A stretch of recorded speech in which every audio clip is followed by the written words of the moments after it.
কিশোরগঞ্জে medical technologist ও ফার্মালজিস্টদের 10ম গ্রেডের দাবিতে অর্ধ দিবস কর্মবিরতি, রোগীদের দুর্ভোগ চরমে। কিশোরগঞ্জ থেকে মোহাম্মদ মিজানুর রহমানের তথ্যচিত্রে বিস্তারিত। কিশোরগঞ্জে মেডিকেল টেকনোলজিস্ট ও ফার্মাসিস্টদের 10ম গ্রেড বাস্তবায়নের দাবিতে কেন্দ্রীয় কমিটির কর্মসূচির অংশ হিসেবে অর্ধ দিবস কর্মবিরতি পালন করেছে শহীদ Syed Nazrul Islam medical college and হাসপাতালের মেডিকেল টেকনোলজিস্ট ও ফার্মাসিস্টরা। ফলে রোগীরা চরম দুর্ভোগের শিকার। ডাক্তারগণ রোগী দেখলেও পাচ্ছেন না ওষুধ এবং প্যাথোলজি বিভাগে করতে পারছেন না পরীক্ষা নিরীক্ষা। এতে রোগীদের চরম দুর্ভোগ পোহাতে হচ্ছে। তবে রোগীদের কেউ কেউ তাদের দাবি মেনে নিয়ে এই দুর্ভোগ হতে রক্ষা করতে বর্তমান সরকারের প্রতি অনুরোধ করেছেন।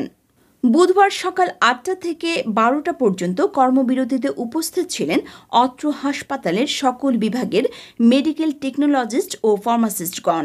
এই সময় বক্তব্য রাখেন senior pharmacist Mohammad Anisur Rahman Mamunur Rashid, medical technologist lab Mohammad Tanvir Ahmed, Mohammad Misbauddin, medical technologist pharmacist Shahida Parvin, EPI medical technologist Fatema Akter, physiotherapy Mohammad Kamrul Islam প্রমুখ। তাই 10ম গ্রেডের দাবিতে আমরা সবাই এক হয়েছি।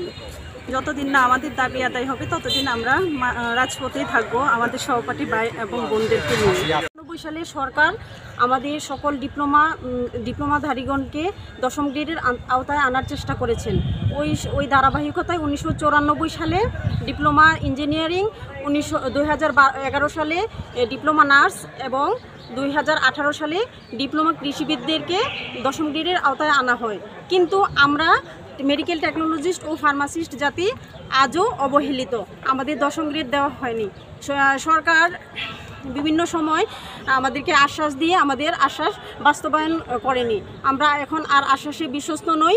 আমরা চাই আমরা 10ম গ্রেডের প্রজ্ঞাপন জারি হোক, আর আমরা সুন্দর একটা কর্মমুখর পরিবেশে ফিরে যেতে চাই।